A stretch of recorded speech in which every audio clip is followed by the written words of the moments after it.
Now, Caitlyn Jenner gracing the July cover of Vanity Fair magazine. Of course, Caitlyn used to be known as Bruce Jenner, the former Olympian and the head of the Kardashian clan, sharing the first photo as a woman, his new life. The photo spread was shot by well-known celebrity photographer Annie Leibovitz at Jenner's Malibu home. Jenner has said that he preferred the pronoun he, but in the magazine they refer to Jenner as she.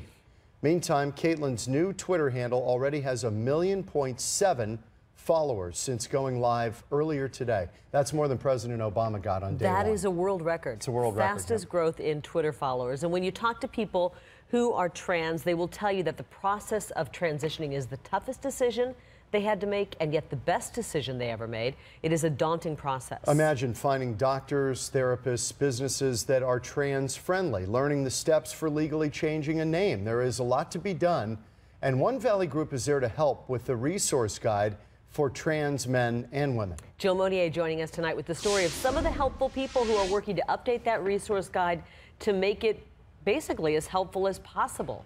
Right, John Kerry, there was a resource guide online, but it hasn't been updated in years. Some of the numbers are out of services. The business no longer exists. Both people who we spoke with today transitioned in their 40s, including a retired Mesa police sergeant. And they're hoping to update this guide so people can easily find what they need, or at least have a starting point.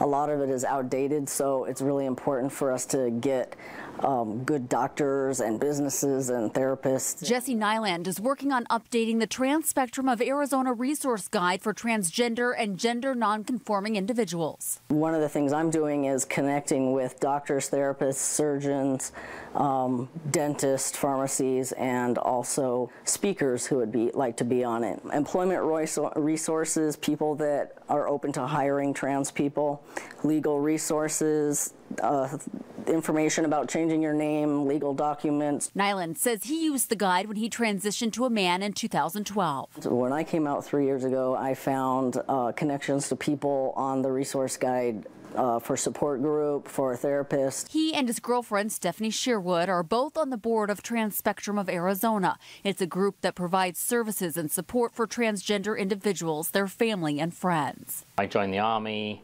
I was in the reserves. Afterwards, I worked for the Mesa Police Department.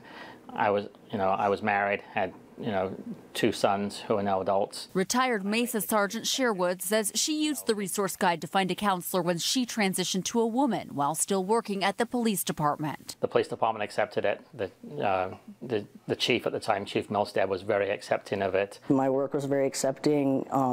My family's been pretty accepting. Now wanting to help others, they hope to get the guide updated and out this summer. It's nice when you can go and find one place and find what you're looking for all in that one place. And they hope to have a way to review businesses on the list as well. They want to have the list finalized within the next month. So if you have a business that you'd like included on the Trans Resource Guide, you can email the group. We have all their information on our website, fox10phoenix.com. Reporting live, Jill Monier, Fox 10 News.